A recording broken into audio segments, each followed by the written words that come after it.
Fast ന്യൂസിലേക്ക് സ്വാഗതം. ലോകകപ്പ് ഫുട്ബോൾ മാമാങ്കത്തിന് ഇന്ന് കലാശക്കൊട്ട്. മത്സരം രാത്രി 12:30 ന്യൂയോർക്കിൽ.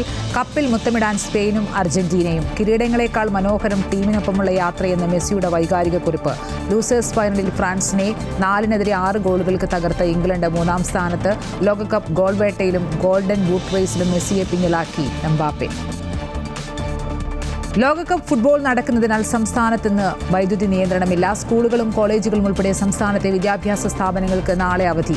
പൊതുപരീക്ഷയ്ക്ക് മാറ്റമില്ല. ഫുട്ബോൾ ആവേശത്തിൽ ആരാധകർ കൂറ്റൻ സ്ക്രീനുകൾ ഒരുക്കി നാടും നഗരവും. ആശുപത്രികൾക്കുള്ളിൽ രാഷ്ട്രീയ പ്രവർത്തനം എന്ത് വില കൊടുത്തും തടയുമെന്ന് ആരോഗ്യമന്ത്രി കെ മുരളീധരൻ. ഭക്ഷണം നൽകുക കമ്മ്യൂണിറ്റി കിച്ചൺ വഴി മാത്രം. ആരോഗ്യമന്ത്രിയുടെ നിലപാടിനെതിരെ CPM-ഉം BJP-യും രംഗത്ത്. എന്ത് വില കൊടുത്തും പൊതിച്ചോറ് വിതരണം ചെയ്യുമെന്ന് CPM. സംസ്ഥാനത്തെ മാനസികാരോഗ്യ കേന്ദ്രങ്ങളിലെ അടിസ്ഥാന സൗകര്യ പ്രശ്നങ്ങളിൽ പൊതുമാർഗനിർദ്ദേശം പുറപ്പെടുവിക്കാൻ ഹൈക്കോടതി. മുഴുവൻ മാനസികാരോഗ്യ കേന്ദ്രങ്ങളുടെയും അടിസ്ഥാന സൗകര്യങ്ങൾ സംബന്ധിച്ച് പൊതുമാർഗനിർദ്ദേശം പുറപ്പെടുവിക്കാൻ തീരുമാനം. ജമ്മുകശ്മീരിലും ഹിമാചൽ പ്രദേശിലും കനത്ത മഴയും മിന്നൽ പ്രളയവും. പൂഞ്ചിൽ 10 മരണം. രജൌരിയിൽ റോഡുകൾ ഒലിച്ചുപോയി.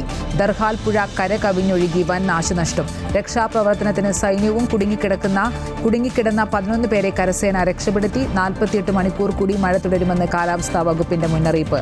അമർനാഥ് തീർത്ഥാടന യാത്ര നിർത്തിവെച്ചു. നാഗാലാൻഡിലെ മോൺ ജില്ലയിലെ മണ്ണിടിച്ചിലിൽ ഒരു കുട്ടി ഉൾപ്പെടെ 5 പേർ മരിച്ചു. പാർട്ടി വക്താക്കളുടെ പരസ്യ പ്രതികരണത്തിൽ കർശന നിർദ്ദേശങ്ങളുമായി KPCC സർക്കുലർ. പൊതുവേദികളും സാമൂഹിക മാധ്യമങ്ങളിലും വൈകാരിക പ്രതികരണങ്ങൾക്ക് വിലക്ക്. അഭിപ്രായ പ്രകടനങ്ങൾ പാർട്ടി ഫോറങ്ങളിൽ മാത്രം മതിയെന്ന് നിർദ്ദേശം.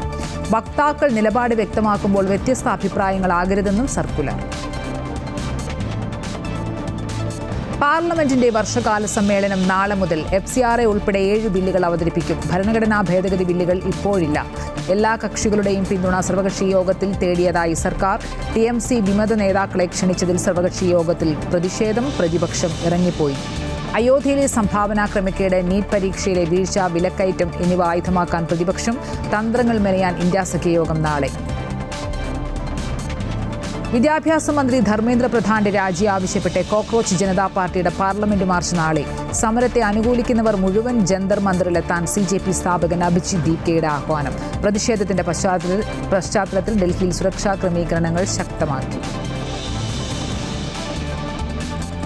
സോനം വാങ്ചുക്കിനെ ആശുപത്രിയിലേക്ക് മാറ്റണമെന്ന ഹർജിയിൽ ഇടപെടാതെ ഡൽഹി ഹൈക്കോടതി.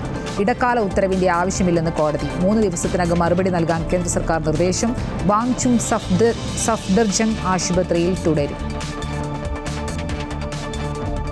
NSS general secretary G. Sukumaran നായർക്കെതിരെ രൂക്ഷ വിമർശനവുമായി മുൻ മന്ത്രി KB ഗണേഷ് കുമാർ. എവിടെയായാലും ഏകാധിപതികൾ തകരുമെന്നും NSS-ൽ ആ ഏകാധിപത്യ പ്രവണത പാടില്ലെന്നും ഗണേഷ് കുമാർ. മന്നത്ത് പത്മനാഭന്റെ സമാധി മന്ദിരം എല്ലാവർക്കുമായി തുറന്നു കൊടുക്കണമെന്നും ഡയറക്ടർ ബോർഡിൽ നിന്ന് തന്നെ പുറത്താക്കിയതിൽ നീതി പാലിച്ചോ എന്ന് സമൂഹം പരിശോധിക്കണമെന്നും ആവശ്യം. ഇതോടെ ഫാസ്റ്റ് ന്യൂസ് പൂർണ്ണമാകുന്നു. നമസ്കാരം.